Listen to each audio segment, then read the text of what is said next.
Hello for gaming community and Beyblade community as a whole. We're here today and apologize because I know this week we're supposed to be talking with Sniper. But we're gonna have to reschedule with that because a lot has been going on this past week. But we do have my main man Crisis Crusher here once again. And my other main man, Geester99, Jared. And what is this, Monday?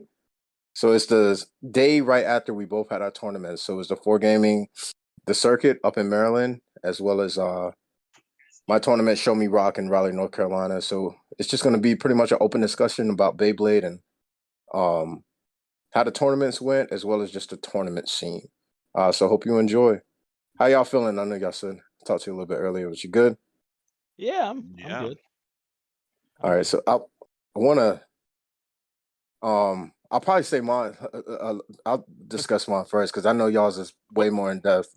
Well, real quickly, to like make it a little more clear, the main reason why we're not interviewing Sniper is just because our tournaments ran long, and by the time they're done, like me and you could not make a time to schedule with Sniper last night.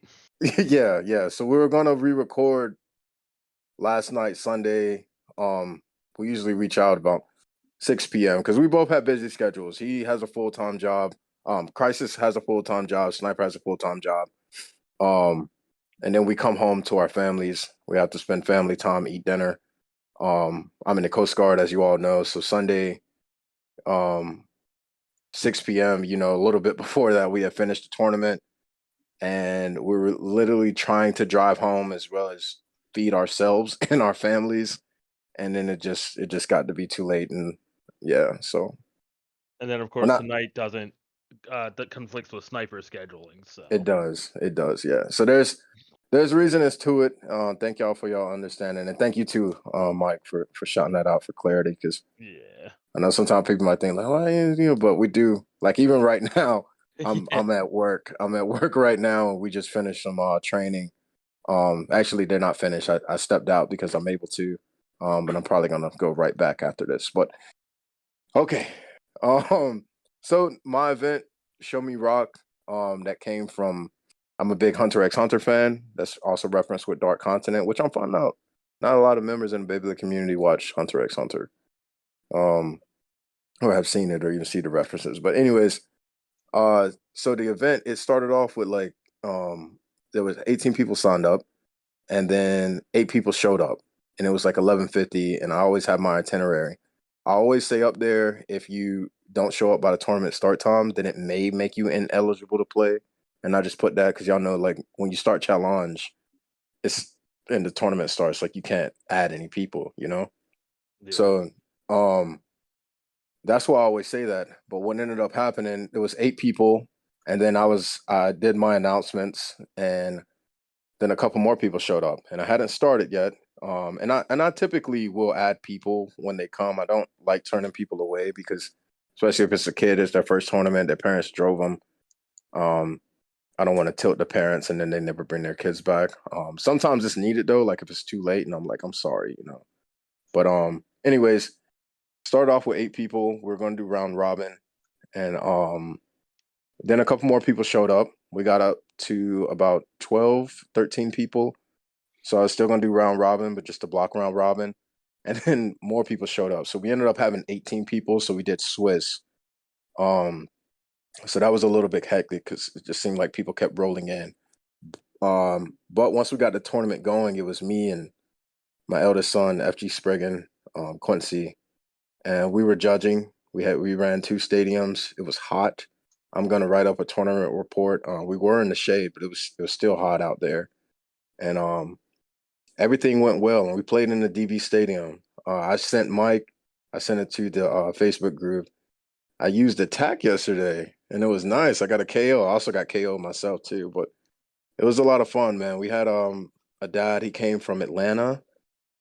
People like to travel. Well, we travel, but people travel, and I think that's more due to the fact that Beyblade tournaments aren't as common. So when they do come across the WBO and they see something that's close, they just go to that. Because he wouldn't know that we're having a tournament down there in a couple of months or something like that because they're not always on the thread. So, but yeah, man. I'm getting more intrigued with the DB Stadium. I will admit though, yesterday I understand what people say because with playing in WBO ranked, as far as like with the standard stadium, like some things weren't going my way when I was using certain combos and I was getting frustrated. And I was like, man, the standard. But at the same time, it brought me back to what Michael Nightwing was saying. It was like, hey, it just means you're not good in this stadium. And that was facts, is you have to be, I guess, well rounded and versed. But yeah, so it was I did get that little bit of a feeling like, oh, I want a standard stadium. But then it was like, no, because it is about growth and it was fun. It's definitely something different.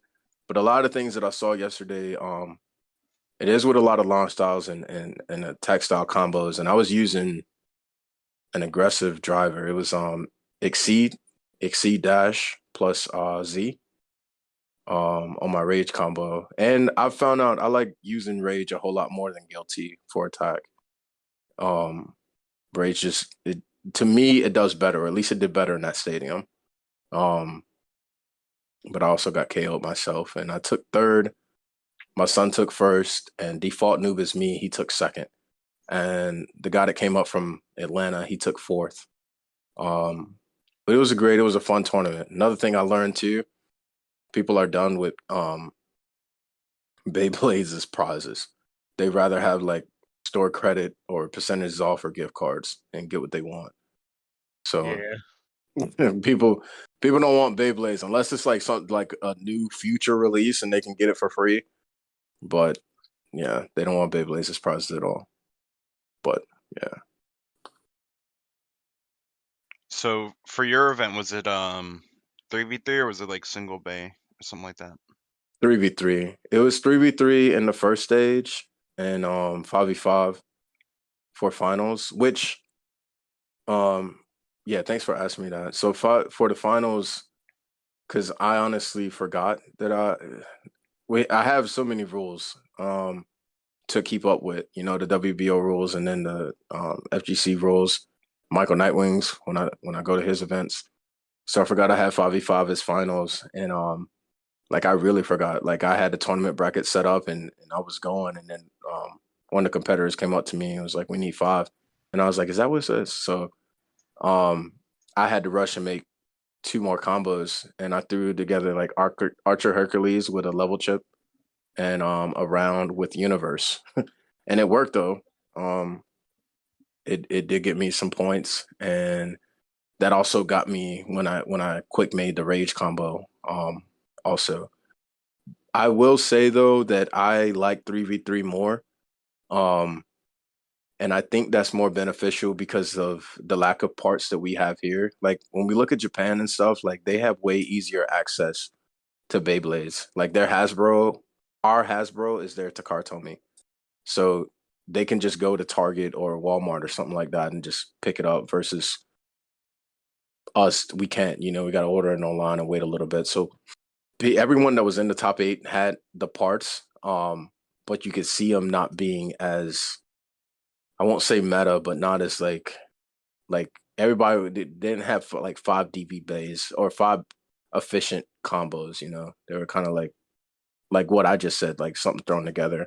And I have 5 I could put together, but I was just rushing. So Fair. yeah, yeah. So ultimately, what were your 5 combos for the top cut? So I had the 3. Actually, I didn't have 3 meta combos. I had the Dynamite, F Gear, Perseus on Tapered and Bearing Dash. And I think I had 2 as the armor.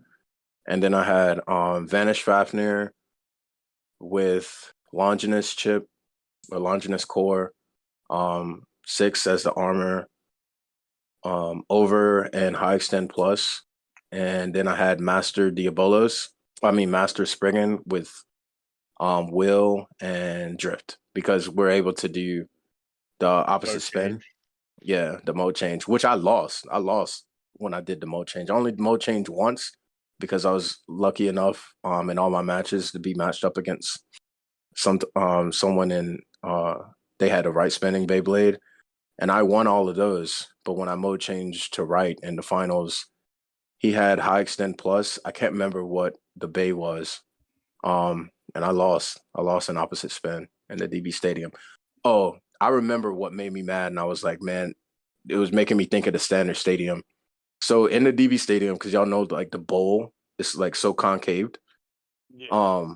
So what tends to happen is usually the Beyblade in the middle will keep spinning, and the Beyblade, like if it's a stamina battle, the one on the outside will it'll just lose stamina, because the top of it'll end up hitting the Beyblade in the center and it'll just die down.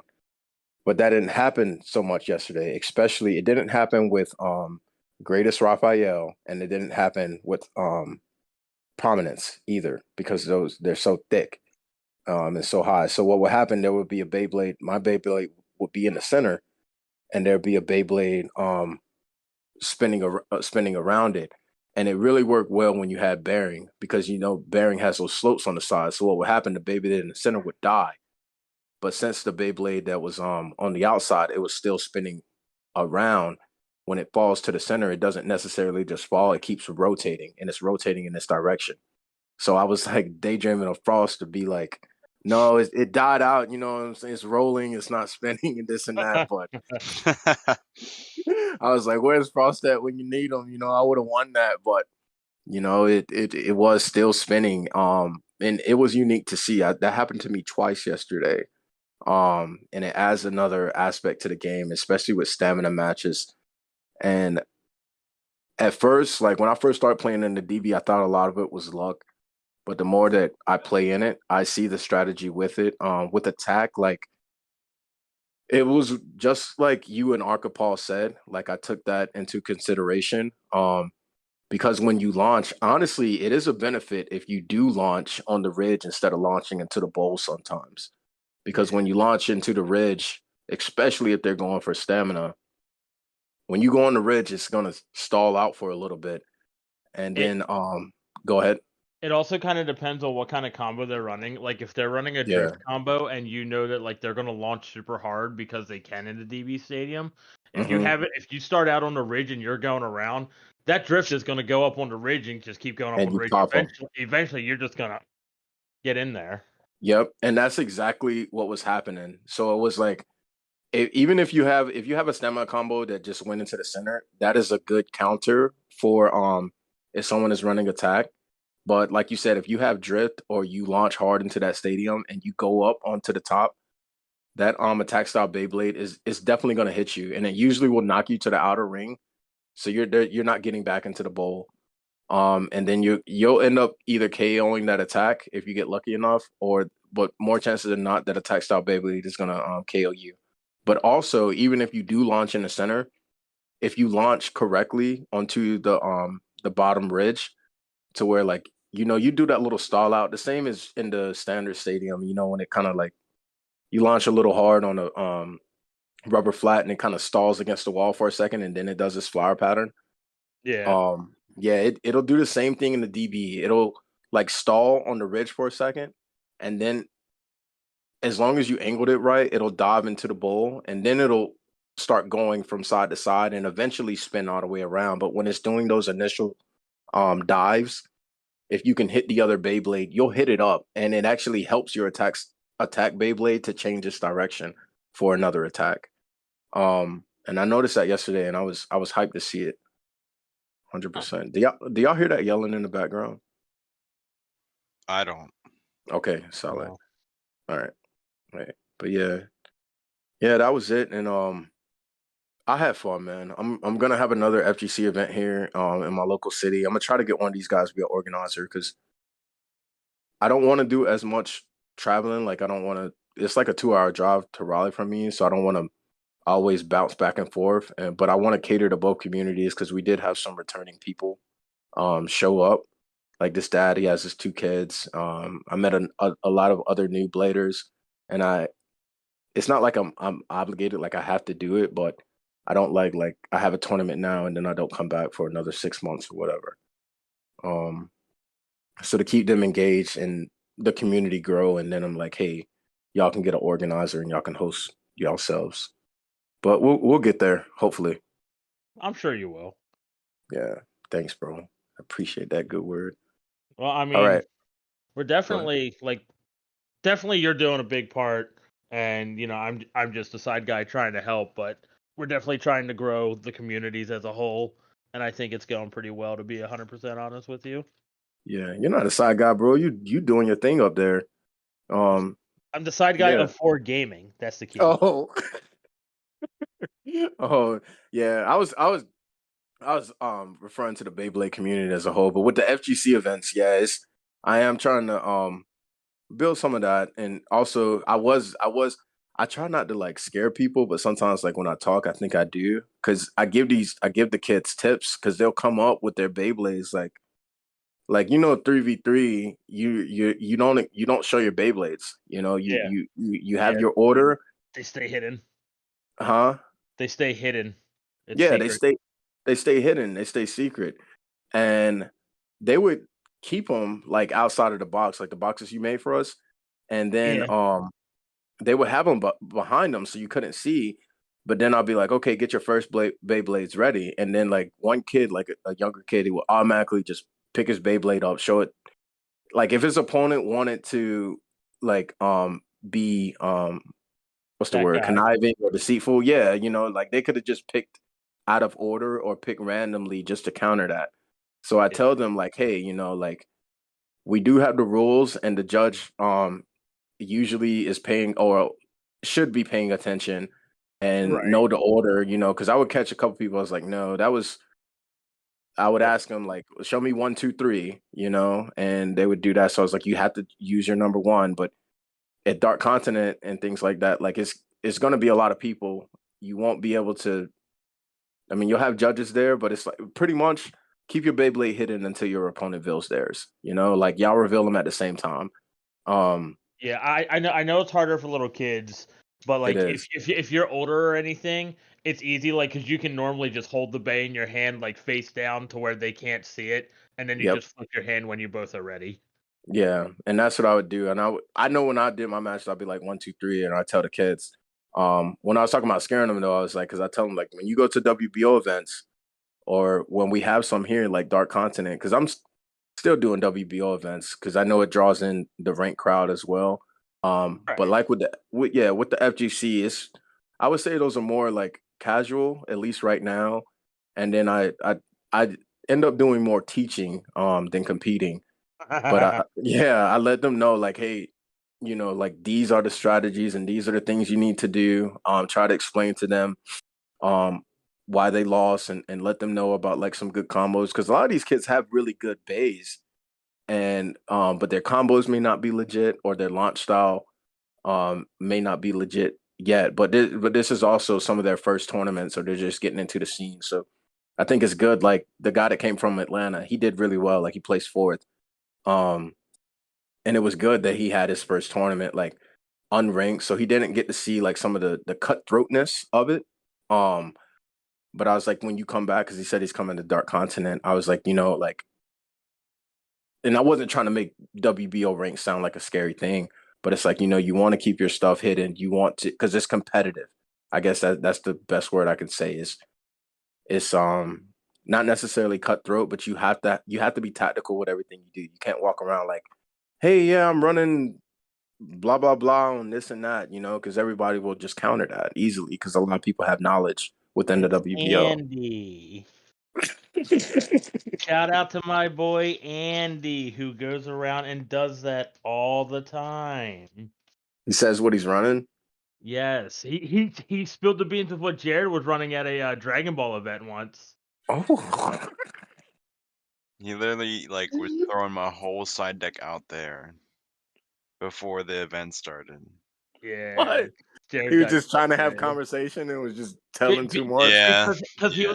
he was playing the same side deck card, but then like instead of keeping it a secret so he could catch people off guard, he's going around telling people about it and whatnot. So then like that, like even though he didn't say Jared is playing it, it puts it in people's head. Well, I need to think about that side deck card from anyone with that group. Yeah, yeah, because he does say. I know he says that in Beyblade. Like you'll talk to him and like, yeah, we're all running the same combos. And so it's like, okay, well, I just battled you. I'm going up against Mike next. I know what to do. Yeah. So it's like That's all right. I'll still win. yeah. Yeah. Do y'all have any more questions for my event? I think I covered most of it. The DB Stadium, I think they need to give it a try in the WBO. I really do. What was most of the meta like? So I have to get my son's combos. Because yesterday it was hot and when everybody left, like we just left. Because he ran some different combos. I want to say I'm pretty sure he used Mobius. Prominence is heavy, man.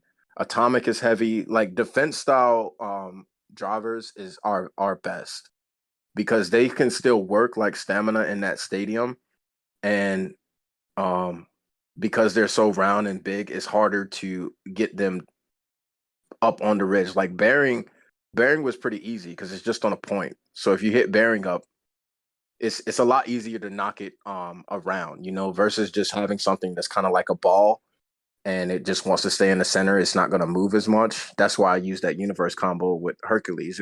It literally looked like a little ball just going into the stadium.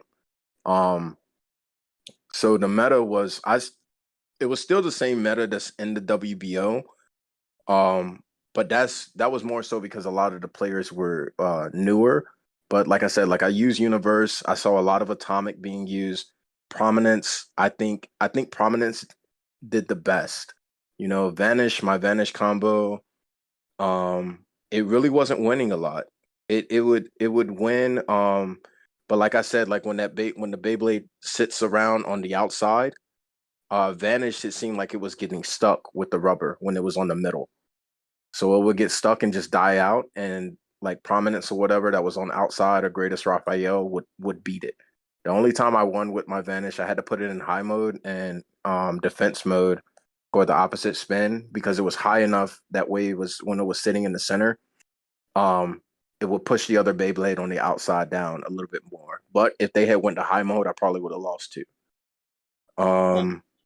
Yeah, it was interesting to see. It's like with the bigger stadium, you want to go big. I feel like you want to go big with the tech, you want to go big with the drivers. So I felt like Universe, Atomic, Orbit Metal or Orbit, I'm sure would do well there. They didn't use it, but defense style would be legit. Like stamina still works, like bearing still works.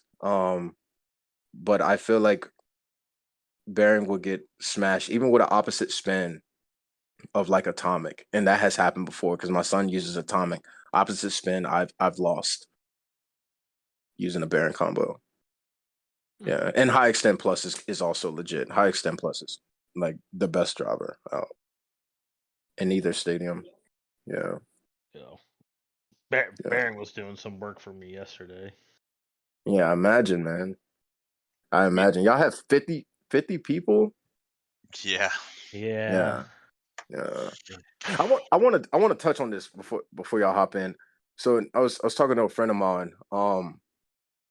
It's dealing with, I guess, challenge and just organizers as a whole, because like we mentioned in the beginning, like organizing is kind of taxing. Once you finish your tournament, like you get kind of tired. Like there's a lot going on. But I guess the first thing I want to say is, and I'll ask you this, Geester, because you've been in the community a lot longer. Like when people sign up for tournaments and then they just don't show up, did there used to be like penalties carried out for that? I don't really remember. I think there was, but I don't think they really enforced it. I don't know. Yeah. I think isn't there something in the rule book now that's supposed to be like you're supposed to like report them or something? Yeah, I think because it doesn't like really do anything. But it's like I think that's something you're supposed to do, but I think most people just don't worry about it because I mean that's just a lot of extra work for, whatever. yeah, it is a lot of extra work, but the frustration, like I didn't get it yesterday because people show up, but I only think about it. I think about it with like my big events, or like big events, like Dark Continent is capped out right now, and sometimes it makes it justifies like having to pay because if someone didn't show up, like they paid, they if they pay, they're more inclined to show up, even though sometimes they still won't.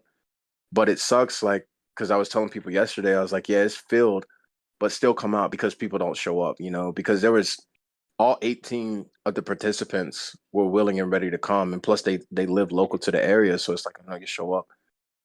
But then I have like a 64 participation cap, and then I don't want like only 40 people to show up because they and the rest of the people who were willing and able to come don't because it was capped.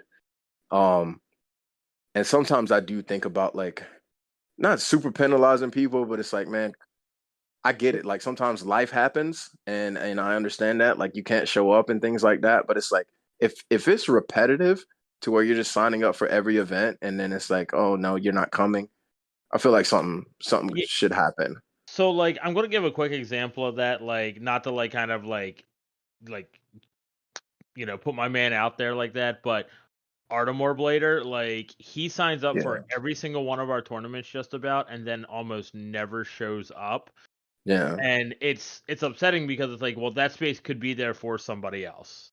Yeah. Um, And yeah, go ahead. but like at the same time, this is where my curiosity comes into play. Is he just not coming because if he shows up, he's the highest ranked person there, and Hmm.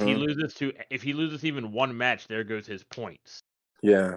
So like that, Yeah. like I don't know because I don't talk to him outside of when he shows up. So and he hasn't shown up in a while, but he signs up for every single one. So it's like, Yeah. what's the reason? Yeah. Were you gonna say something, Geester? No, no, no. All right, because like that was another point I had because he signed up for Dark Continent too, and like I know I because I am involved with the Maryland community a lot, so I see a lot of the things that he signs up for, and not putting him on blast the same way you said, um, but with that he is the highest ranked player in the United States. And with a lot of tournaments, especially like Dark Continent, you have some people coming because they want to play against some of the top bladers, and then they don't show up. Like that is more of my anxiety feeling. It's not really is the tournament going to go well. I do think about that too, but it's like, are the people going to show up? Like, because some people, like, the top bladers aren't really coming for a Beyblade tournament. Like they're coming for the Beyblade tournament, but they can have a Beyblade tournament any day of the week. But if they're traveling like across states, sometimes it might be for the prize, but it's also like, hey, I want to go against the top ranked person in the United States, or I want to go against the top ranked person in the WBO, or I want to go against someone that has 1,500 BR points to really see how good they are or whatever, and then they don't show up, and it's like a bummer to the people that have traveled, especially if they're hiring also, like yeah, it just I guess it just sucks, and yeah, I don't want like anyone permaban, and yeah, it could be that could be the thing with Ardmore Blader. Maybe he's waiting for other people to sign up, but still at the same time, like he knows who's in the Maryland scene, Well, my point for bringing this up more is so because we've come across this topic so much, like the points are meaning more than they probably should. True. That's what I was getting at with it. It's just like, the fact that these points, the system works the way it does, has people too scared to come out and play because they'll lose too much from even just one loss. Yeah. And that's an issue. Like when your ranking system is the reason why someone has basically stopped playing because they're afraid of losing their rank, there's an issue. Yeah.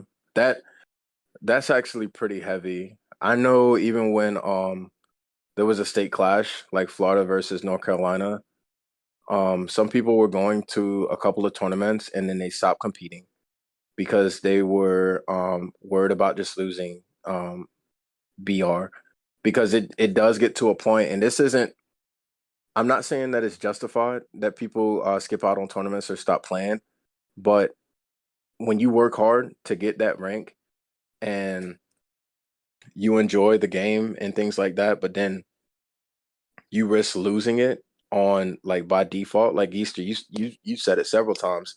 you can go to a tournament and you can have 8 wins and 1 loss and still only get 1 point. You know, you go 7 wins and 2 losses and you come out negative.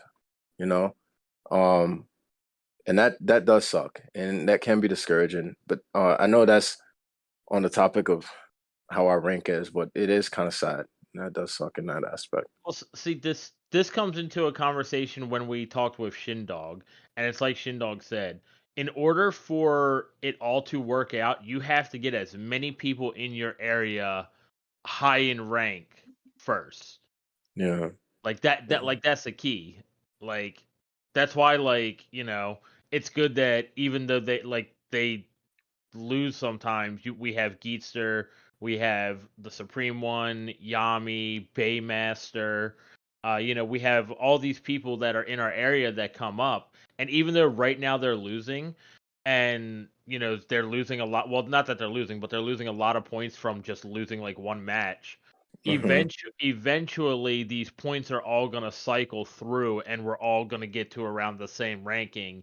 So that way, then we're all just the multiplier will then allow the community in our area to just keep getting higher and higher.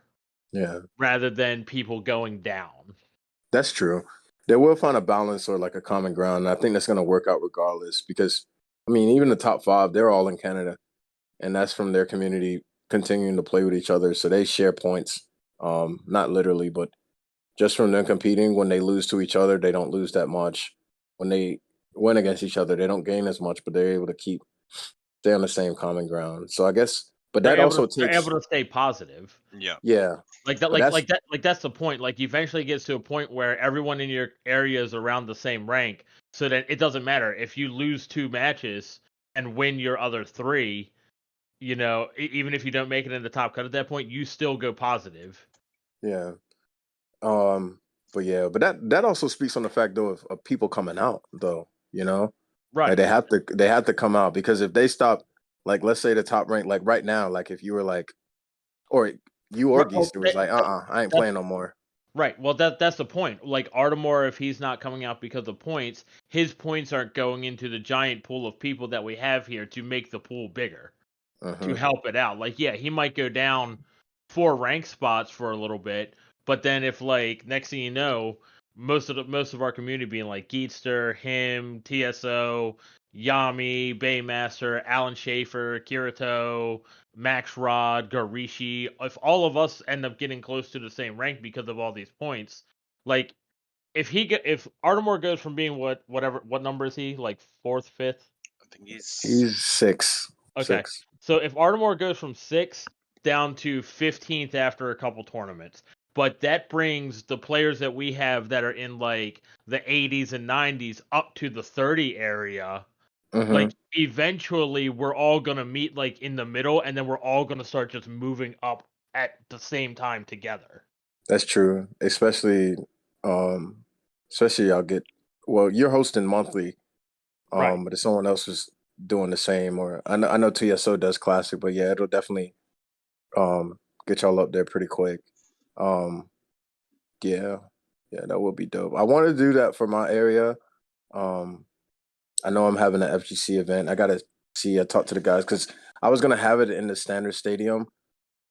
Uh, but I was like, I mean, we could just do WBO ranked at that point and then use those points because I have thought about that about increasing just my local area because we got some pretty good kids here, and they play really well, efficiently. Um, yeah, so in my area, I want to do. I'm thinking about it. I may do it. I'm gonna hop on the WBO tonight because I need to do the tournament report and fill out that spreadsheet for the events from yesterday. I haven't had time because I just came home. I went to bed and came straight to work. So I'm gonna do it tonight and get my son's combos and post mine up as well as second and fourth place. But yeah, I think that is a good idea. The other end, I think, is just some kids who sign up. Like I know Geester, you told me somebody signed up for one of your tournaments from Singapore. it was some like Asian country, and I'm like, yeah, you're definitely not coming, and I just took him off the list. I didn't even ask. I should have, but Yeah. like if you see stuff like that, it's probably better just to get rid of them. Like, I mean, you can always just ask them, like, be like, "Are you really coming to this? Yes or no?" Yeah. You don't say anything, or they just say no, and you just pull them off that list, so you can actually have that spot open. Because like it does suck when you sit down and you're like, "Oh, how many people that wanted to come didn't even roll up because the spots were gone?" I mean, like we had 14 people not show up yesterday, so it's like that could have been filled up. Granted, I don't know if we really needed that extra 14 people. I think 50 was enough, but Yeah. Yeah. But yeah, that's true. And the only time I've ever thought about it heavy, because I'm not gonna lie, sometimes I'm happy when a whole bunch of people don't show up. Because if I'm organizing like by myself, because on my side, like now in my local town, like Jacksonville, the kids have played enough that I can have them judge and trust them. But like if I travel, like I go to Raleigh, if like Bobby doesn't show up or like Fireblader or anything like that, like I'm on my own. Like it's just me and Quincy. And if we have like 24, 30 plus people, you know, it's tough, you know, because you can't just get some random person to come out there like, hey, you feel like judging? Because it's gonna be they don't know the rules and they're gonna feel weird, and then I got to run like however many people through this tournament and trying to compete myself sometimes. So sometimes I won't even compete. But that's rarely now. Like I think I managed it, but yeah, it does suck. And one other thing, because I know y'all's event, that I'm hyped to hear about it. Another thing that was asked though is about challenge and people managing challenge, and um how it is tough and difficult, but you have to know how to work that system if you're an organizer, because messing up a bracket is catastrophic. You know, for round robin, if you don't know like that you're supposed to skip, like you go 1, 3, 5, and 7 or whatever in one group, and then you put all the even numbers in another, versus having like the top 8 players battling each other and then all the new players battling each other, you know, like that could suck.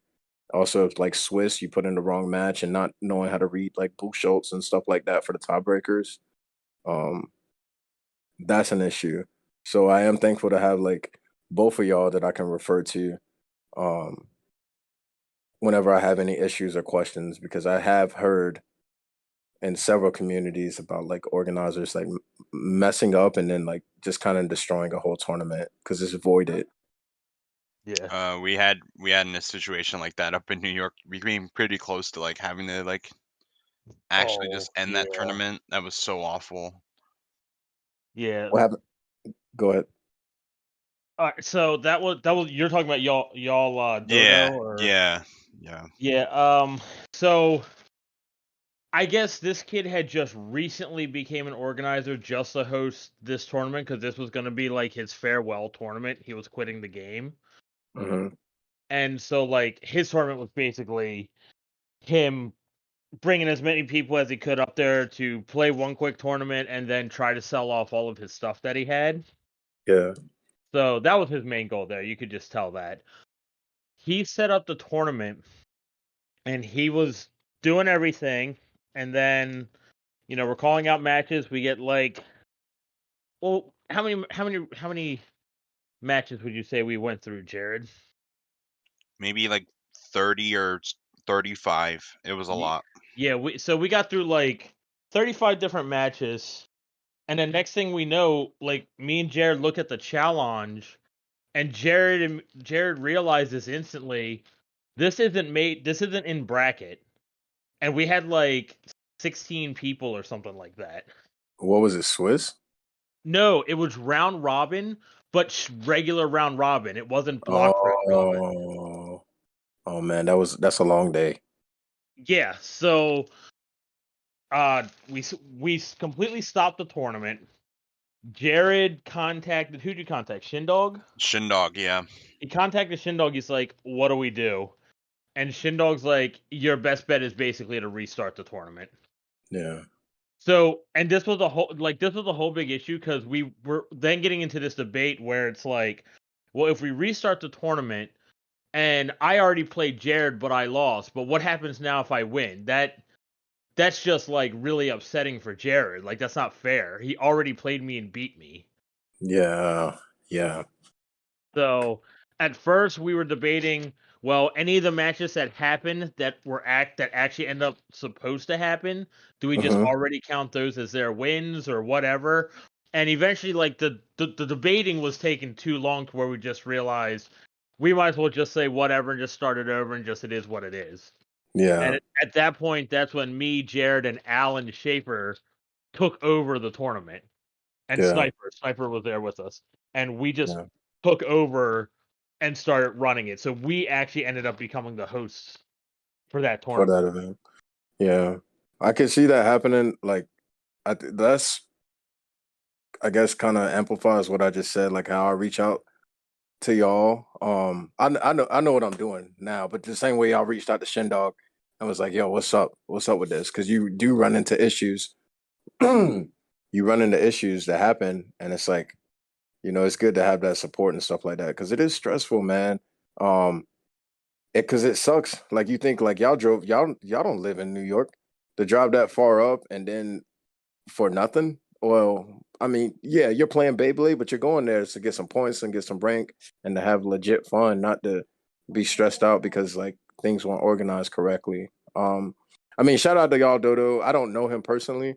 Um, I used to talk to him on Instagram when he was playing Beyblade, but when it comes to the organizing thing, it's not scary and it's not like super hard, but you do have to get in the rule book and challenge. You have to understand challenge.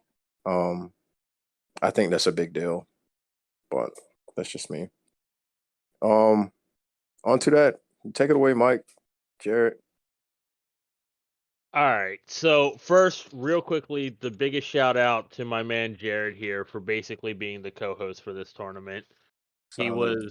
He was definitely one of the biggest helps. And then I have TSO, Yami, Baymaster, Fried Pasta, Red Ninja, Broyito, and Alan Schaefer. Like all of you guys came out and were a tremendous staff. Like you guys absolutely like helped me out. Without you guys, I probably would have for we'll do a better term. I would have just accidentally the toaster when I got home. Uh, like Yeah, that was about how that day went for me. yeah. Uh, it it wasn't terrible except for the first round. The first round was probably the worst of the day because Jared, how many people do you think we had that were like new players or unranked? We had what, like 15? Well, that was like before we Yeah, before we put in anyone extra and like yeah. people that didn't show up and It was probably like, I would say at least like 12 or so that like were like unranked, or just about, maybe a little bit more, honestly. It felt like a lot. right. But It felt that like a so lot of new people. there was a significant amount of players that basically had fake Beyblades. You know, that Mm, their parents bought them whatever off of Amazon and that was all they bought and everything. So then they show up and they're just they got what they got. I mean, I get it. So luckily, thank God that I have a box that is just full of nothing but spare parts, mostly sparking era stuff. And so we're able to make these players Beyblades for them to play. Like I literally had enough stuff so people were able to play every single one of them. hmm So that was a good thing. Um and Jared, I'm actually going through the stuff right now while we're talking here, and it looks like I got just about everything back, I think. That's cool. So that's good. Yeah, Baymaster put a lot of it away for me. Um but like that was the worst part of the day because we we don't really have enough time at the beginning of the event while I'm trying to register people, get the challenge set up, and everything going on to go through all of these kids' Beyblades when they're coming up to me. So it's like we don't find out until their first round when they show up and the judges look at it and the judge are like, this is fake, this is fake, this is real, this is fake, this is real. And then of course you got to spend 5 minutes explaining to the parents what is fake, what the difference between fake and everything, where to get real ones and stuff like that. Shout out to 4 Gaming, we shouted them out a lot. Hey, thank you. But like that was the biggest issue of the day. Just that round one took it's 25. It was 25 matches per round. That round one took about, what do you say, Jared? A little over an hour to do. Yeah, that round alone took a little over an hour to do. But once that round was over, all the following rounds were starting to pretty much go through. I think only one person might have gotten through the first round with fake Beyblades, where like the judge might not have realized that they were fake, and then by the second round we were able to correct it. So that was like there was only one case of that, I think, and it wasn't really a big deal or anything, like, because they had already lost that match anyway, so it wasn't really a big deal that their stuff was fake. They lost anyway. Solid. I want to say one more thing because it made me think about it, because like I have a lot of thoughts before we do the show. The event yesterday, when you talked about the fake Beyblades, we only had one person show up with the fake Beyblades, because I actually walked around and I showed parents like what I look for. Like the main indicator is the way the screws are. So if you see those Phillip head screws, you know it's fake. It doesn't matter if you got it off Amazon or whatever. Like typically, it's gonna be fake. But with that, as well as the 5v5 and things of that nature, that was a headache.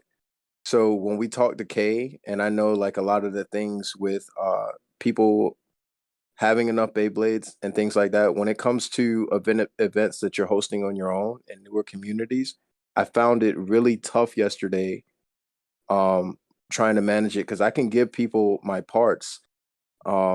And I do give people my parts, but like the issue that you may have run into, where it's like, hey, just pick through here. I don't. My box of Beyblades is my box of Beyblades. Like those are Beyblades I have. I don't have a spare one. So if I do it, if I try to give them something, I help them out, but that's also taking time away, and I'm the only other judge. So it does suck if someone doesn't have the right parts. You can help them early, but then like later on, I'm not gonna give you my Beyblade box and be like, hey, just have at it, because I probably won't even remember that you took anything. I will start getting a spare one to do it, but I understood more from yesterday about having I guess logistically speaking, about some of the ways some of the things are managed, at least here, because we don't have access to the Takara Tomy like they do in Asia. So we will see a lot more of the fakes and things like that. So to keep it a lot simpler, and also the rotation changes. It's like people do not look through the rules. I feel like when they come to the tournaments, and I am a big fan of keeping the rules like super simple. That was another reason why I wanted to do 3v3, because even with the 5v5, like some people were having dual rotation bays coming up, and then like having to explain that. And one person, I let him ride with it because he didn't have anything else and it was getting late, and I was like, whatever, this is just FGC. We'll just do this right now. But it was frustrating because everyone does not know what's going on, and having to explain it is tough. Like it is great, just like y'all said, you can take the time to explain, but I know it would have been a headache. Like you got 50 people and you have to get through 25 matches for a single round, and you have 6 of them. How many? Let's do the math real quick. That's 150 matches, right? Yes, I believe that's what it was. 150 matches you have to do. You don't really have time to sit down and explain to someone what they need to be doing, even if it's just the initial 25, because like you said, that takes an hour out of your time, and within that hour you could have had a few rounds done. So we had to do the finals in the middle of a thunderstorm. Like, shout out to people that want to play Beyblade super bad, because that's how it was. Yeah. I mean, Yeah. we were just lucky that Mike had all his extra stuff. Like if we don't have that, I don't know what we do. Yeah. Like I don't know how you legitimately like handle a situation like that. Yeah. It's tough. Like I know like Mike's all his like most of his extra stuff that we were giving out was like all sparking stuff. So it's like I mean, I don't know if you really care about that stuff too much. Yeah, no, I like that's why I wasn't worried about like memorizing who had what or anything. The only thing I was worried about, and I memorized who had them, were my 2 extra DB launchers. Yeah. Like that, like you're putting so much on like hoping people give stuff back and all that if you don't have all this expendable stuff. Like if Mike doesn't get some of that stuff back, it's like, oh no, I don't have an extra curse ring. Dang. Mm-hmm. I wish I could had a 15th one of those. Like those are Yeah. it's like whatever. But like Yeah. if we didn't have that box full of stuff, it would have been what? Like someone would have had to just bite the bullet and be like, I guess you can have my dynamite. Yeah. I hope I get this back. Yeah. And it's not in the sense of like, because I mean we're about spreading and helping the community, but then it comes a time because it's not like people are just stealing stuff, but these kids they forget. Like somebody got a launcher, Some like of them, he lost his. some of them misunderstand and think you're giving it to them too. Yeah, yeah, they do. It's like, oh, this is mine. Like I had a kid come up to me yesterday because he broke his first launcher. My son gave him a DB launcher to use, and then my son was like, which it was after the fact that he gave it to him because I told him like if he's breaking that, he's more likely going to break yours, and then he's gonna need something else. And I get it, and not trying to be rude or mean, but it's like these things they cost money, and also we competitively play with them. I want to have a Yu-Gi-Oh deck, and then some kid is like, oh yeah, I like playing Yu-Gi-Oh out in the rain for whatever reason, and then and he's like, all my cards are destroyed. Can I play with yours? I'm not gonna be like, yeah, sure, buddy. And then he walks into the bathroom and is like soaking them in the sink. It's like, come on, I need to use that for myself. My son, he gave him the launcher, which was nice. I appreciate that to him doing that. But that was one of my son's launchers that he uses for his own for his tournaments and for him to compete. And then the same young man, he came up to me and was like, hey, this is broken. Um, can you fix it? And when he showed it to me, like the gears weren't in and the string was all the way extended. And he was like, can you get it in? And I was like, dude, like, what did you do? Like, I don't know how you did this, And that happens and then it sucks. And it's like you want to help, but it's like, look, I can't keep giving you launchers. You're breaking these. Like, here, take this ripcord one. You know, you break this one, it's fine. It's whatever. But that's what you're gonna have. And if you break that one, I don't know, man. You're gonna have to stop playing on the side, or you're gonna end up forfeiting your matches because I don't have launchers to just keep handing out. Oh, free play. That was kind of an issue we were having Yeah, in the sense of kids start free playing and they're, constantly just launching their Beyblades and everything. So then when I'm calling out rounds and they can't hear. they don't hear, like half of them don't hear their names. Yeah, And the next thing I know, they're coming up to me and they're like, when's my next match? And I go, well, what's your username? And they tell me, and I'm like, I give out this long sigh because I'm like, I called you. yeah, yeah. I I read your tournament report, Jared. I think this is a great conversation. Like I'm not even thinking about a podcast right now. Like I'm about to be very blunt, open, and honest. This is a great conversation because it happens at tournaments. I'm actually, as I'm talking to y'all, I'm writing down a list for things I want to shout out um at Dark Continent because the free play thing is it slows down the progress of the tournament. And if you're a parent listening to this, we are not trying to bash or be rude. What we're saying is as we're organizing and we call up the names, and hopefully like parents can understand us running these tournaments in like 4 or 5 hours is quick. Is as quickly as we can do it possible. if we were to let everyone just be all willy nilly and just do what they want, you would literally be there all day. These things could turn into a 8 to 9 hour event if people aren't listening. Like if we call somebody out and we were just like, oh, well, we'll wait, because it's not just holding up that match, it's holding up the entirety of that round if it's Swiss. With round robin, it's not that bad. Because we had somebody leave yesterday and he didn't say anything. So I waited to the end of that round and he didn't show up. So I was like, all right, we're going to the next. He just forfeits this one. He loses. And the free play can be an issue. And then when I'm judging, this is possibly one of my biggest pet peeves, if not my biggest pet peeve. When I'm judging and a kid or anyone comes up to me and they're like, hey, when's my next match? Like in the middle of me holding the phone, trying to see who gets the last spin.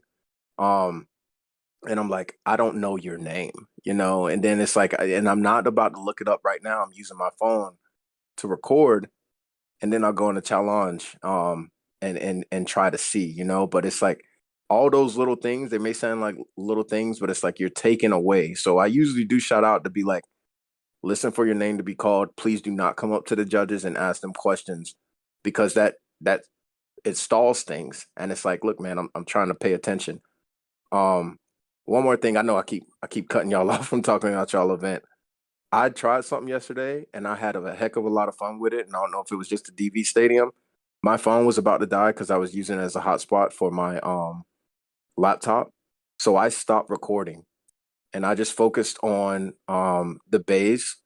And I'll tell you, man, it was pretty legit. And if it was ever something that was like, oh, that's too close to call, um, I would just it was a tie. It was ruled as a tie, and I got no there was no like backlash or anything like that, because majority of the time when it was a tie, it looked 100% like a tie.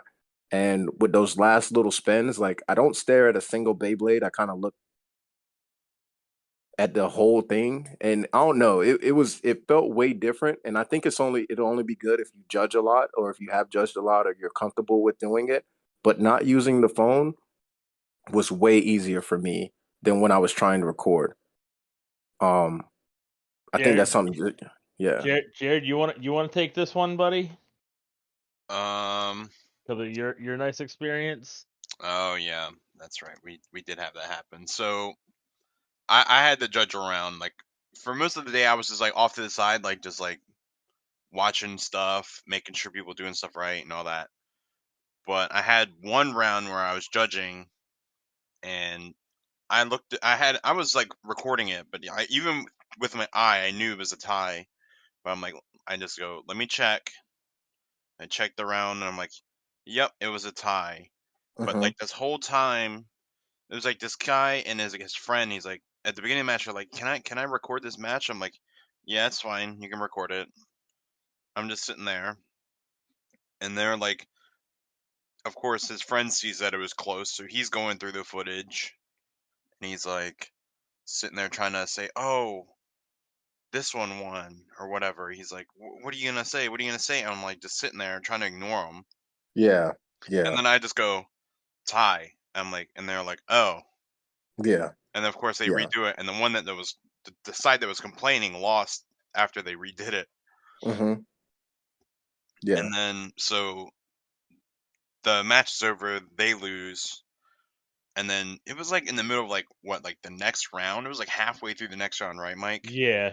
And they The come up to kid, me. kid and his friend goes up to the mic, and I'm just sitting there looking at him. I'm like, I swear to God, if you pull out this phone and you show it to him, and of course they go, this one wasn't a tie. Yeah. I'm like, Yeah. oh my God, here we Well, go. that they came up and they said, could you look at this real quick and tell me what you think, because I don't agree with what the judge said. I said, whatever ruling the judge made is final. If you have an issue with it, you can take this footage and submit it to the WBO staff. And then Yeah. I called out a round. That Yeah. was the end of that conversation. Yeah. I I was I'm sorry, but yesterday, boy, that day could have been the Yeah. day that I ended somebody. You you were not having it that day. No, like I I kept think. I kept trying to keep the play area like open for just the matches. Like the people who were playing are the only people, and their judges and me are all I want in here. Yeah. And then of course, like I yelled it. I told people that they need to get back. There's a whole park that they can, mess around in. And then next thing I know, 2 minutes later, like they're Everybody's all back they're in the all spot. back, and I lost it. I just started yelling at the top of my lungs for everyone to get back. Like if I would have lost control, there would have been a lot of curse words yesterday. Like there would have Yeah. been. Yeah. I know people don't understand or comprehend how tough it is for the organizers and even on the judges. I've seen like Arcapol when I was in Atlanta. He I went over there because there was a dad and he was just so furious because he felt like his son won and it was holding up the round. So I was like, dude, like your son, like whatever the judge says, like the judge said that. Like it's over and it's done with. And people don't want to accept that. And it's like, why are you fighting with us? We're doing this for free. You know what I'm saying? Like we're doing this because we love and we play this. And your kid's not. It's not like your kid's about to go to the world championship. You know what I'm saying, or anything like that. It's like, Jared, what's your famous saying? I do not care if your child wins or the other one wins. I'm trying to get through this. I really don't like. I'm just trying to like judge these matches and get them over with so we can keep going, so I yeah, can get to play faster. Because like, yeah, of course, I'm judging, so it takes me longer to get to play. Your child gets to play in like 2 minutes. yeah, Like, I yeah, really don't care who wins. yeah, It has nothing to do with me. I'm just here to judge. yeah. And for listeners too, like we're being 100% honest. These events were fun in the fact that we were able to play Beyblade, but this is from the organizer and judges standpoint. Anything that you can do to make our lives a little bit easier will be very helpful. And if you're thinking that anyone's like, oh, manipulating wins and losses to get them, you would have to be some type of mathematical genius to be able to judge a random match and be like, hey, I need this person to lose so I can make finals. I don't even know if that's even possible, like how you can figure out the algorithm. I'm sure you could for challenge, but trust me, nobody is doing that. We're ready to get these matches over with I as mean, you quickly as we can. with the way Buchholz works, you technically can, because Yeah. it's like it just takes the amount of like wins all your opponents have minus like the best player and your worst player. So if you Hmm. know that, you can be like, oh well, I know this guy would be in the range where they would count, so I need them to win or something. Like, I guess. You're not helping my case, Jared. But it's like that's so much like you have to Yeah. think about, because you're like, Yeah, oh, you I have to know what every other overthinking. person Yeah. that I'm playing against is doing. It's like Yeah. so much to think about. You can only really do it for the last round, because then you actually know where everyone is. And Hmm. in a 50-player tournament, no, you're not doing that. I don't care who No. you are. You're not doing that. Like you have to be Yeah. Megamind. Like Yeah. if you are Megamind, sure. If you're not Megamind, you're not doing it. Alan, Yeah. I'm sorry, you can't do it. Stop trying. Yeah. It's tough to figure all that out, man. And it's like what you said. And I noticed like when I took the phone away and I was just looking, I didn't even know whose Beyblade was who. I was just looking to see like which one is winning. Granted, there was a lot of KOs, there was some bursts. Um, but the close finishes, like if it was too close, I was like, all right, tie, next Bay. But a lot of the times, like you will be able to see, and I think that's just because I was just so heavy focused. But yeah, man, I can't say I won't cut y'all off again, but I think that was everything that I had wanted to say. In regarding of my event too. I mean, we're just basically talking about tournaments in general. I Oh mean, yeah, yeah. all right. So let's do this, Jared. How was the experience of the tournament for you? Like your matches and everything.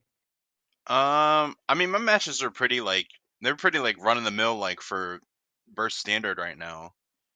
Like there wasn't anything too crazy. Uh, Um, how much attack did you see? I mean, there was a good bit. There was a few people trying to run like two attackers. I think a lot of people had at least one. Like, it was most of the time is people running guilty because this is good.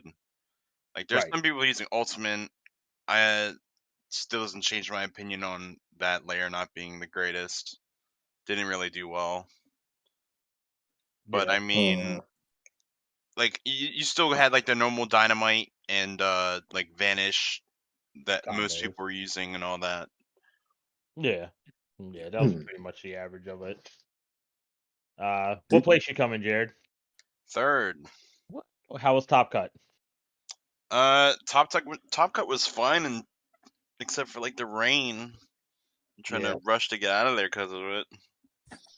But who was all in Top Cut again? Top Cut was Crisis Crusher, Fried Pasta, me, on the DL, Kirito. Who was 6? Nightwing. Monster 2009 and JC. JC Make 'em Burst.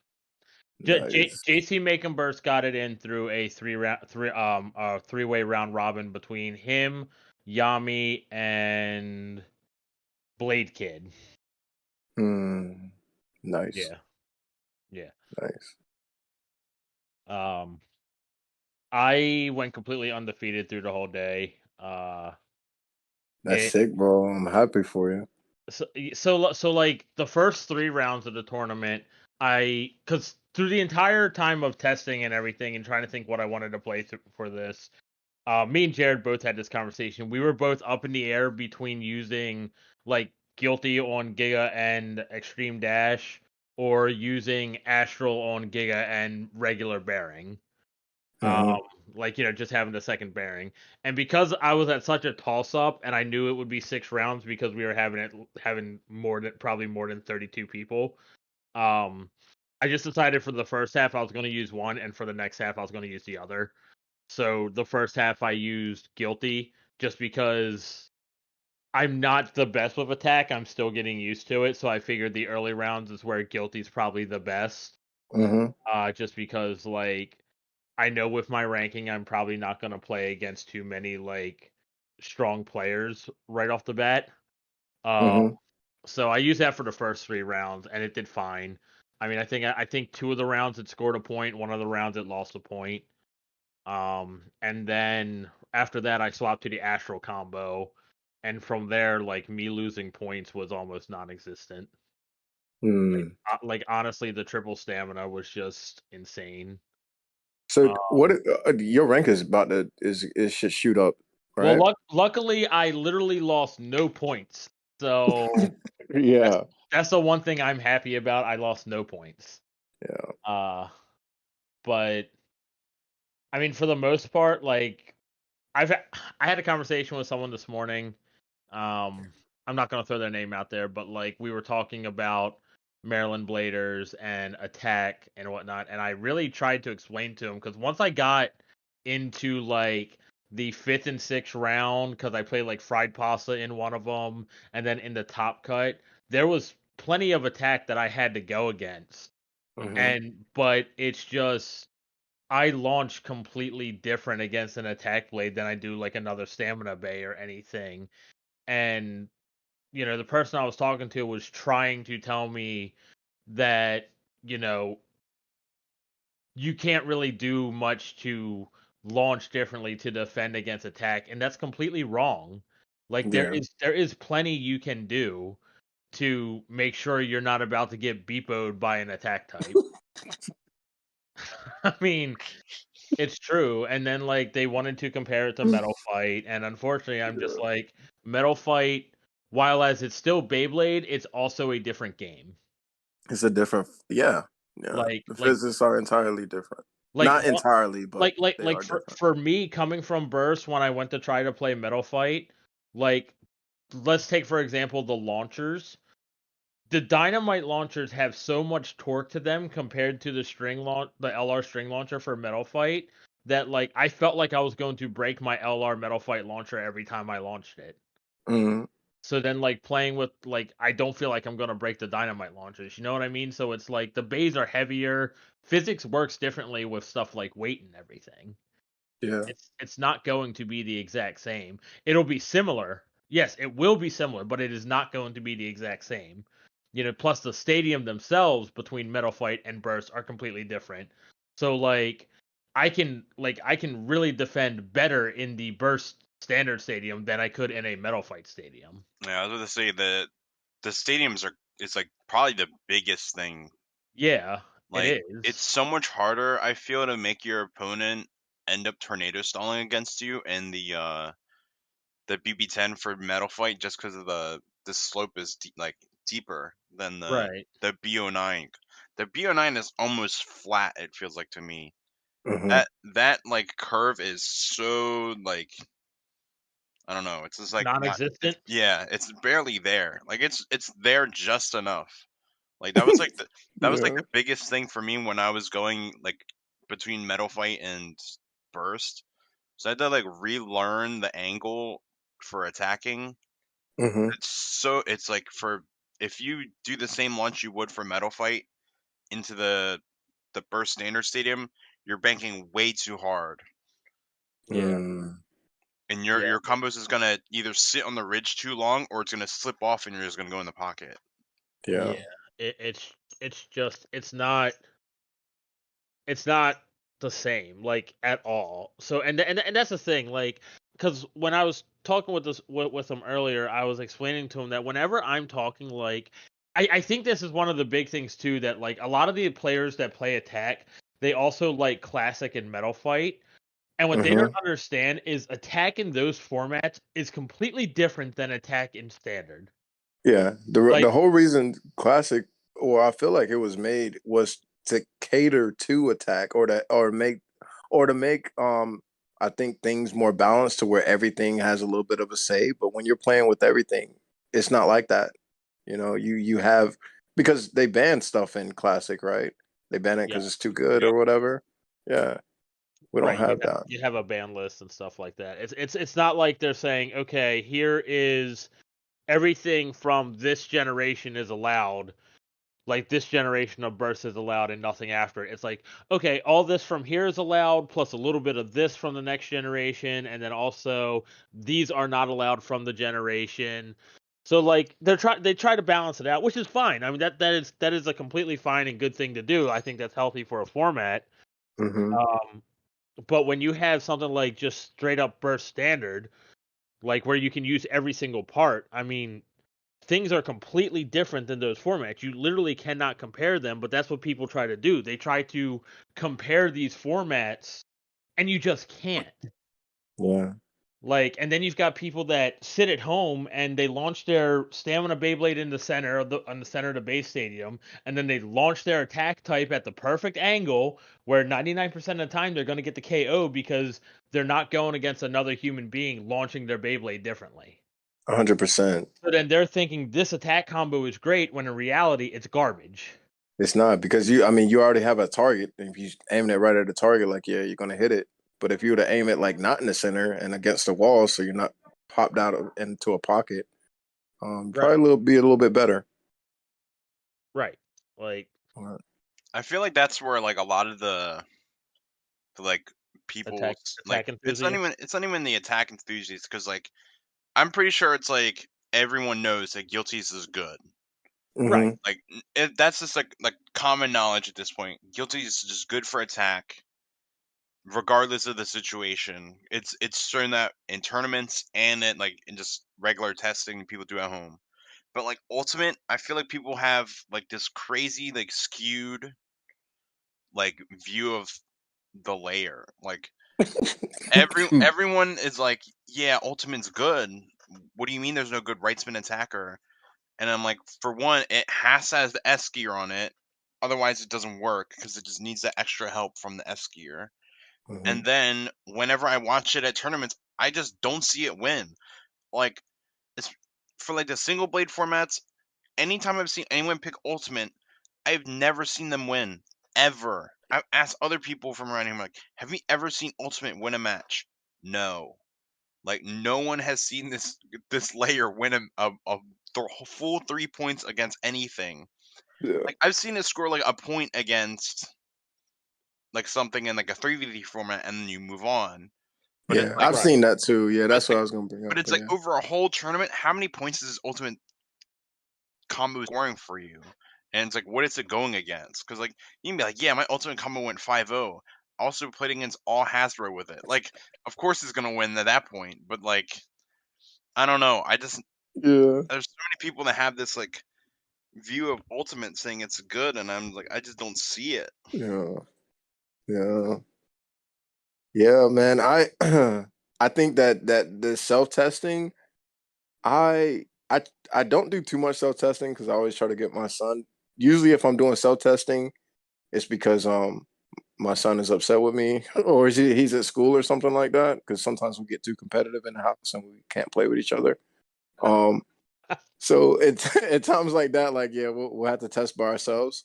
Um but I like testing against him or someone else because when I launch, I know I know how I launch, but no one else like launches like me. You know, like the strengths and things like that. Like not even just the strength. Not like I'm super strong. Some people launch harder than me. Some people launch softer. People have different angles. People launch in different areas. You know, because that's why I enjoy playing with my son because he's trying to win just like I'm trying to win versus me just trying to look to see what's going on. So if you're only sitting there testing and all of your data is just from testing, that's extremely skewed. And I think a lot of that goes on the WBO too, like with some of these testing forums. They don't even really have testing forums anymore, but some of the arguments that people get into, I don't know who you talk to, and that's fine. Like I don't mind, but um, attack is used, and we've said this before, but you got to know how to play against it. And once you do learn how to play against it, I don't know, like you'll see. Well, see that's like I hate this concept that I see on the WBO so much about, oh, Maryland players are just a bunch of stamina players. They don't know how to use attack. They're not really good because they can't use attack. Blah blah blah. It's not that we can't use attack. Plenty of us can obviously use attack. We just understand that I can say maybe it's just our area, but maybe we've played it enough to where we just learned how to play against it. Yeah, Like, yeah, and it doesn't help either that attack isn't in a strong position right now for standard either. hmm Like, I heard. but Go one ahead. Go ahead. but it's not 100% that attack is like bad or anything. It's just, another a big factor too is we all do play differently. Like, I told Alan Schaefer just last night, I was talking to him in Discord, and he was talking to me about his strategies, but then of course he only went 3-3.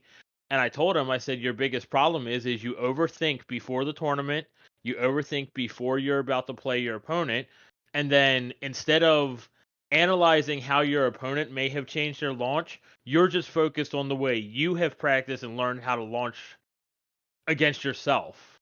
hmm Like, a big key thing of this game to being good at it is being able to change something on the fly if you need to. Had to Like, adapt. so like in Top Cut, on the DL is Jared's mom, and she was using Jared's deck for her match in the finals. So then we were kind of like, in order to get Jared to go do his next, he used my deck because our decks were basically the same thing. He went against Fried Pasta. He used my Dynamite combo hmm against Fried Pasta's Dynamite combo for a good amount of the time. And Fried Pasta was winning with his Dynamite using the exact same Beyblade that is mine. Yeah. When I played Fried Pasta in the finals with my deck again, and I'm using my Dynamite, the exact same one Geetster used against Fried Pasta, and me and Pasta had our Dynamite mirrors, I won all but one of them. hmm So Yep. what changed? They're the exact same combo. Nothing changed. Completely balanced tune because it's the exact same parts. Yeah. Yeah. Shout out to Balance too. Yeah. Um, I agree with you, man. I agree with you 100%. I that whole adaption thing is a big deal. I really saw that yesterday. Um, Granted, like we're using the DB Stadium, but it's still the fact that um, just because you think something is supposed to work a certain way does not mean that it always will.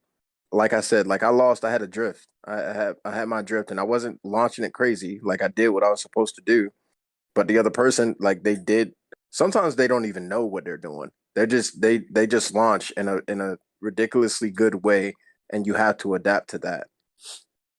Or you have to understand and see what's going on, and then make your changes as they come. And I've definitely learned that from playing Beyblade. It's not straight. Um, it's not just all cut and dry. Like you can overthink things. You can underthink stuff too, but you have to be able to adapt. When you were talking about attack and not being good, so I listen to TSO and Wombat's podcast. They're older episodes, but when I'm cutting my grass, like I just like to listen to it. And there was one I recently listened to. I can't remember the names um, of the bladers, but they were talking about attack, and they were saying that because I think Wombat was big into using attack, and but the other blader was like because it's the saying like you. It's not that you can't go wrong with attack, but attack is always safe if you don't in single bay, so you can hope to get that KO. But they were saying like you win some, you lose some. It's never efficient, and you actually end up sometimes losing more than more than you win. So the person that was arguing against attack, they were pretty much like, "What is the point?" You know, it's like if you know that you're always going to, if the chances of it winning is significantly less than the chances. Wait, did I say that right? It's the chances of its winning is significantly less. Um, wait, did I say that right? You're basically saying if the chances of it winning are less than the chances of it losing. Yes. If the chances of it winning are significantly less than the chances of it losing, why are you so I guess so heavy on it? You know, and there was like a counter argument, but it was still kind of like because I think Wombat said like, yeah, you got a 40 or 30% chance of just getting it if you just go with that. Or he said something along that terms. He was like, that's not enough good odds for me to instead just take a safer combo, like with stamina or something like that, and to use it to my skill and my advantage than versus essentially he was like to use my skill and my advantage of using the stamina that I'm comfortable with than to just run in there and chance it with attack, especially if people that know how to play against attack. And that was something to think about. We probably sound like we're bashing attack. We're not bashing attack, or at least I'm not bashing attack. It still is effective, but I think people need to understand there is also skill in defending against attack, and just not letting yourself get KO'd or just launching ridiculous to where you're going to get burst or something like that. Like I don't know. Jared, do you have any comments on it? I know you've been quiet. Um, like the thing with attack is like for me, I always say, well, attack can pretty much win any matchup. If it can't Uh-huh. like at least get me like a 50-50 against anything, then I'm not gonna even like really try. Cause like that's kind of why I like it. Cause I feel like I never feel like I'm like just like totally out of it. Even against like pure defense and like certain formats, it's like sure you're on like pure defense, but I can still just win anyway.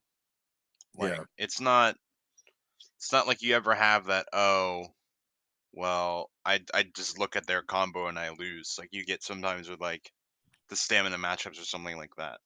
But Mm. it's like at the same time, it's like sure you can win every matchup, but like you also have the chance to just lose them all because you kind of have to play that. You have to kind of play against yourself and your opponent because you gotta play and like well I have to make sure my combo at least has a chance to even hit them, and that's like Yeah. the first part. And it's like, and then once you do get that contact and you got the launch right, well then you just have to hope they go through the pocket.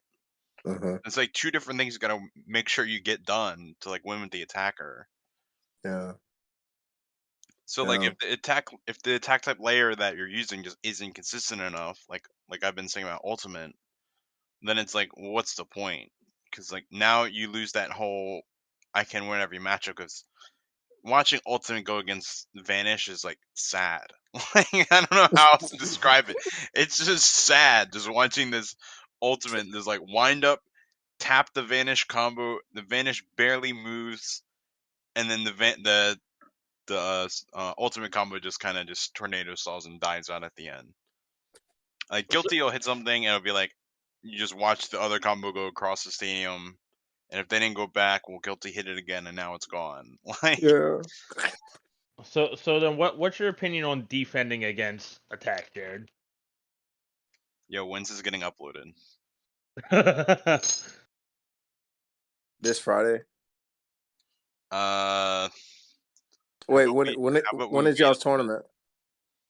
Huh? I mean, we got a bunch coming up now, but we have what's it called? Dark Continent coming up too. Oh yeah. Don't you say it offline. No, Say it no, offline. no. I'm not saying like he needs to describe how to defend. I'm saying what's his thought process on it. Like, is there It's the such same thing, like is there such thing as being able to defend against attack and it be efficient? Okay. Like just to defend against attack like on a stamina combo, or are you talking like as from the He was perspective saying you playing the attack type? Yeah. No, so say you're the stamina person, okay? My question is there actually the possibility to defend against an attacker in your opinion? Of course. I mean, there's always a lot, like, you can do a lot of stuff to mitigate the matchup. Like, even if it's like a bad one, it's like you still have Right, certain ways you can do things to, like, even if the odds aren't like more than 50% for you, you can turn the 30% to 40 or something like that. There's right, small stuff that you can do to like play like the odds or put the odds further in your favor if your opponent doesn't mess up. Now if they mess up, well, then that makes it easier for you, obviously. But when you're on the stamina, if you're on the stamina type, you're like, oh well, I can still do something to hope that, oh well, now I got the wall save or something like that you wouldn't have gotten before. right, and that's my whole point, because I'm just bringing up the fact that so many attack enthusiasts, like when I try to explain to them that the players in Maryland know how to defend more against an attack type than probably their areas or whatever they are talking about, is what I'm trying to say. Like us as a community, we see attack in a different view as them because we know how to play differently against it. Yeah. I mean, I feel like I always like, especially when we were playing single bay more, and you play against those like kids that it's not like the really little kids or whatever, or the kids that haven't been around on like much. It's like the kids that are around enough to know who's like the good players. Like they hear Geetzer against them and they're like, oh man, I gotta play against him. Like I always catch these kids like best shots because I think they just go for broke and they just assume, well, I don't think I got much of a chance anyway. I'm gonna use attack. I play against it all the time. So like you have to learn how to play against it because you're gonna lose these matchups to the people that you shouldn't be losing to. Yeah. Because I mean, if you're not doing anything to like figure out how you can win like less favorable matchups and stuff like that, why are we not just sitting down and pairing up and playing rock paper scissors or something? Because at 100%. that point, that's all it would be. Yeah. But it isn't, because there's no skill to rock paper scissors. There's a little bit. I mean, okay, you can sit down and tell me like, oh, I always pick this first or whatever. But what I'm saying is like, if that was the case, you would have more like random top 8s that would show up from every tournament. Every area you can like look at the participant list and you can sit there and gauge. You're like, yeah, I think the top 8 will be this before the tournament even starts. True. You just say these are the other people here. I'll say these are the top 8. And you do it for any region. You can just look it up. Yeah. Because you know your game is good in like a competitive way when the same people win, because that means they're doing something that's giving them an edge. True. Like you'll have people that like, I mean, the game isn't perfect, like 100% skill. There's luck involved. A lot of games have luck involved in them anyway. It's not like chess where everything's like the same every time. You can't get lucky in chess unless both people don't know what they're doing. And you're like, luckily I moved this here. True.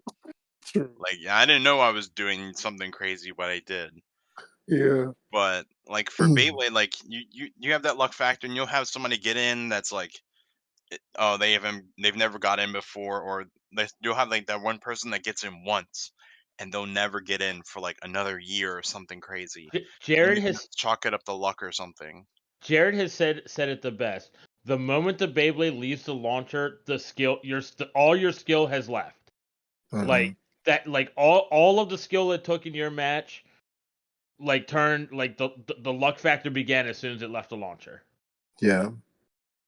Yeah, That's because true. you have no influence on it anymore. Right. At that point, it's up to your Beyblade to do what you're hoping you want it to do. But I Yeah. mean, one little tap here just changes everything. It's not like you meant it to happen, but all of a sudden they bounced off the stadium and touched each other once, and that was enough to disrupt the pattern you wanted or whatever. That's true. That is a good quote and good saying. Yeah, Because most of the skill from Beyblades comes from like learning different ways to launch and building your combos. 100%. Yeah. Like You build the right combo and know how to launch it, then you're pretty.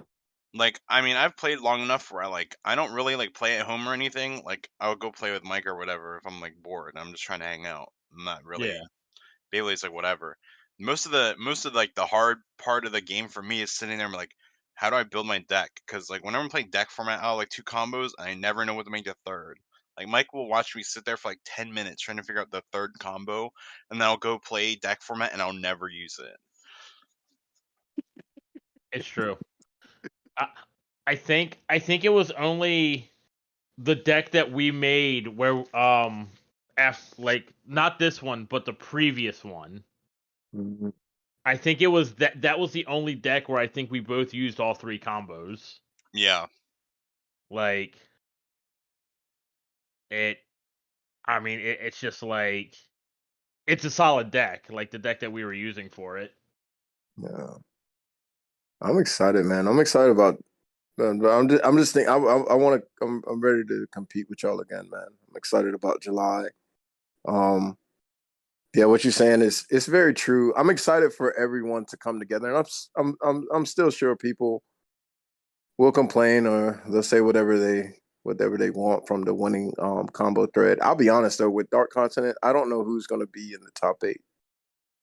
I can't predict that. Yeah, that tournament's going to be too hard to predict because you have a lot Yeah. of high ranked players going on. That's like the outlier kind of tournament. You don't get those like every like it's not your run of the mill monthly tournament somewhere. That's like it's not like that's just the North Carolina region. That is no. like 3 different regions coming down or up and just like, all right, who's ready to get clapped? And then you get clapped. True, man. I have a question. This is more for the meta.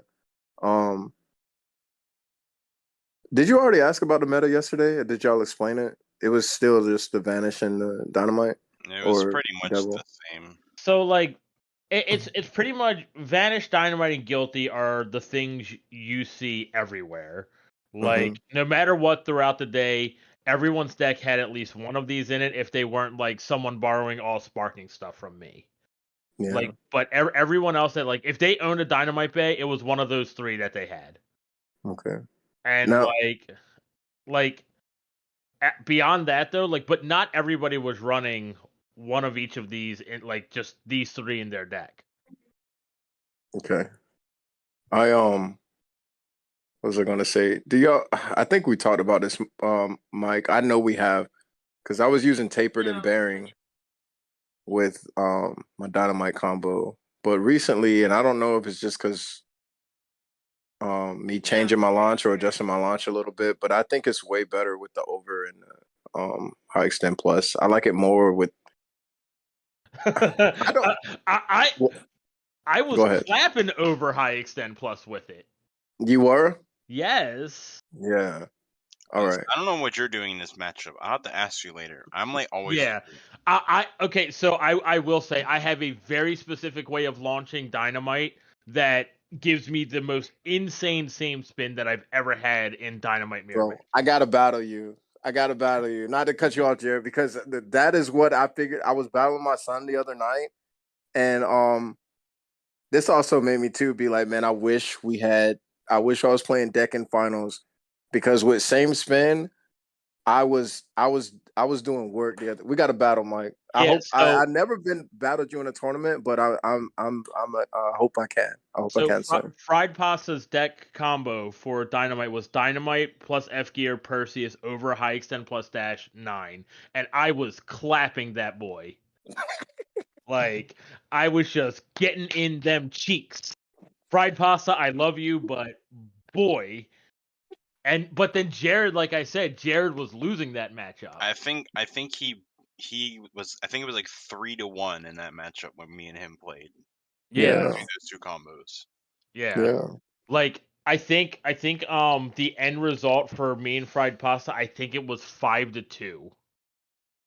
5-2. Our match was like, our match for us was me. I won the first point, and I'm like, okay, I didn't expect to win it because it was Extend Plus against Bearing, and I'm not magical, or I don't know how to launch it like Mike does. So I'm like, okay, I just kind of, I had to like sit there and go back and forth with like trying to defend against Guilty, and because his deck was You had Extend Plus?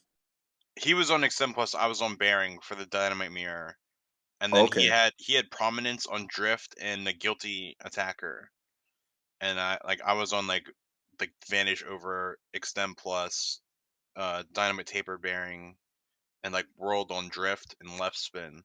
So basically after we both traded points because I won on Dynamite. I stuck on Dynamite, and then he switched to the Guilty, KO'd me. So it's 1-1, and then he went back to his Dynamite combo. Or no, he went to he would stay on Guilty, and I went to Vanish. And it was basically all my points came from defending against Vanish or against Guilty with Vanish, and all his points came from him beating me in the Dynamite Mirror. So Mike, are you saying you're using Bearing and you're beating the Samesman? I'm using Tapered Bearing. I'm using Dynamite Perseus, Tapered Bearing Dash 9. That is my combo. Like it's all in the winning combos form, so it's there. It's out there. It's not like it's a secret. So, okay, I gotta see this because I agree with you, Jared. I'm not good. I didn't think Bearing would beat High Extend Plus. Jared, I did the same thing against Garishi. Remember when Garishi had his from the previous tournament and we just got clapped by it? But I used Vanish against it at that tournament. Here, our matchup ended up being the Dynamite Mirror, and I just clapped it. Yeah, I remember losing that one too. Yeah, like I'll explain it. I'll explain it to you guys after we're done recording the podcast. Yeah. I'm interested. I want to see that because I feel pretty confident with my Maybe it's just because of my Blader spirit. Yeah, you made me. It's quite possible. I didn't have the spiritual connection with them that you have. Yeah. I definitely got to see that. I definitely got to see it. I want to battle against you. I went against Easter a couple of times. I feel like we played 3 times. Yeah, I think you beat me the first time. I've only won against you once. Yeah. James, have we ever played in a WBO ranked event? I don't think we have. The only time we ever played was at Michael Nightwing's Blader's Kingdom, and I mean that's our choice. You know what I'm saying? Like if we just walk up to each other, like, hey, you trying to play? But we have not played in any. Yeah, you clapped WBO. I did decent. I did all right. But we didn't even play at the FGC. He doesn't want to admit he got in my cheeks. I enjoy it. I love this game. We didn't play at the FGC event either when I came up there. No, we didn't get to. Yeah. But hopefully Dark Continent, if the challenge gods or whatever align everything right, we'll be able to compete against each other. Well, I mean, that's I have never played against TSO. You haven't? I've only played against TSO in one unranked 4 gaming event, and that's it. Other than that, I have never played TSO. where my man Alan has played her multiple times, and then that's how he shot up in ranking. Got the points. I've never played TSO either. I've only played like the top bladers I played is I played Yugister. I played like that first Maryland tournament when I went up there by myself. I played I thought, man, I don't know what was going on in that challenge. These were my matchups. I had Yami first. Then I had Red Ninja. I got points. And then I had Sniper. And then after Sniper, it was Deceased Crab. And then it was Jared who got me with that world combo. What were you like flipping a coin and was like, Yep. oh my god. And then my final match, the only person that was around my rank was Mama Bay, and she beat me. I won my first 3. I was like, oh man, I'm doing good. I'm getting a whole bunch of points because I was going to beat all 5 of y'all were in the top of the rankings. Like I barely had rank. So I was like, why am I going against all 5 of these people? In a row too. It was no breaks. I got nobody new or nobody decent. Yeah. But I didn't know that. I learned a little bit more every time I play with y'all. It helps me out. But yeah, he beat me. I think you beat me 5-0, or at least I think it was like 5-1. Yeah. But it's all good. I was doing well that day too, all the way up to the end, to top 8. I'm pretty sure. I think you were like 2nd and I was 7th. Because you literally beat me the last round, and then we looked at the pairings. I'm like, oh, I guess we're playing again.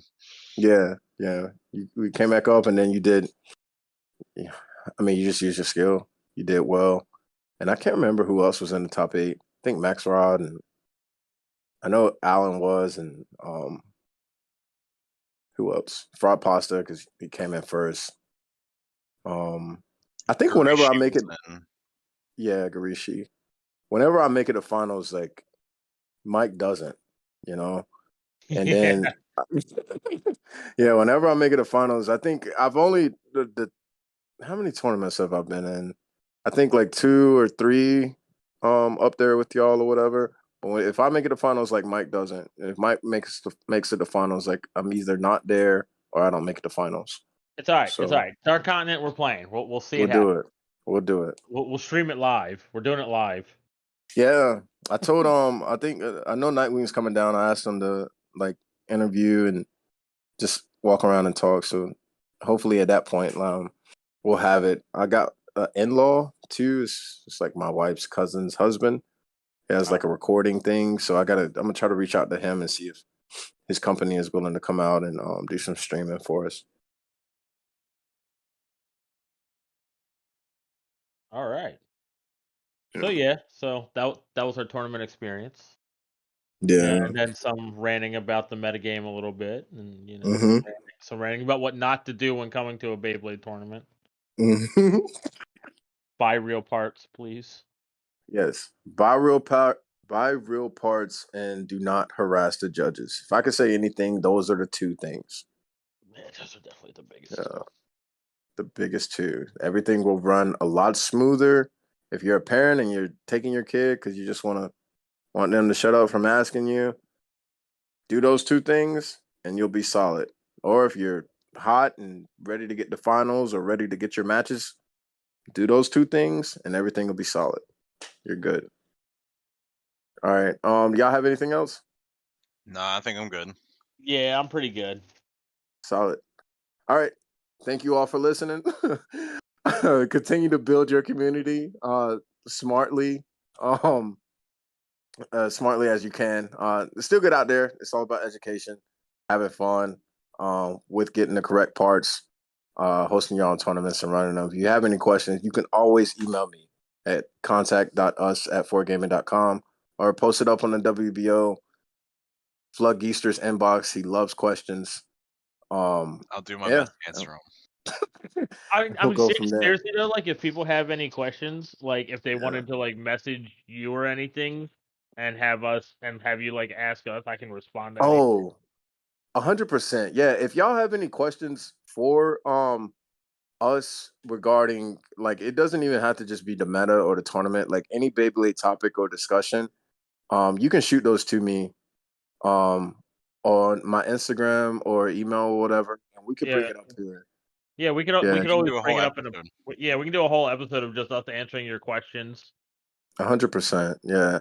You don't have to y'all don't have to throw them in the comments. I mean, you could. I look at the comments, but I won't reference them as well as I would if you emailed me. Yeah, because So I that'll be appreciate that'll that. be so many comments to go through. Like Yeah. the Yeah. people that are actually probably pretty serious will probably take the time to actually write out an email or something. Yeah. And I'd appreciate it. And we definitely would. Because I will respond and then I'll write them up and then we'll talk it out on the show. Because like if you ask me what's my opinion on drift, I'm going to tell you to go back and find one of the many banned drift forums on the WBO and read it. Like, I'm being serious though. Like, Yeah. you know, stuff like that. Like we've talked about before. It's been a big topic on WBO. You can find, you know, my responses on there pretty easily. Yeah, let me big up there. I talk a lot on the WBO when I shouldn't. I should probably stop. Nah, it's all good. But yeah, feel free. And if it is something that we've already covered, I could respond with that. I don't want y'all to feel limited anyway. So if you're doubting, like, hey, have they talked about this already or not? Just send it to me anyway. If we have already discussed it, or if it's something that may not come up again, then I'll still answer it. Yeah, no, like Michael still. I'm just saying like it's not going to be something that like we're gonna bring up on here. That would Oh, be yeah. something that we're just like, hey, go ahead and check out here real quick, and you'll get your answer. 100%. 100%. And yes, once again, thank y'all for listening and take care.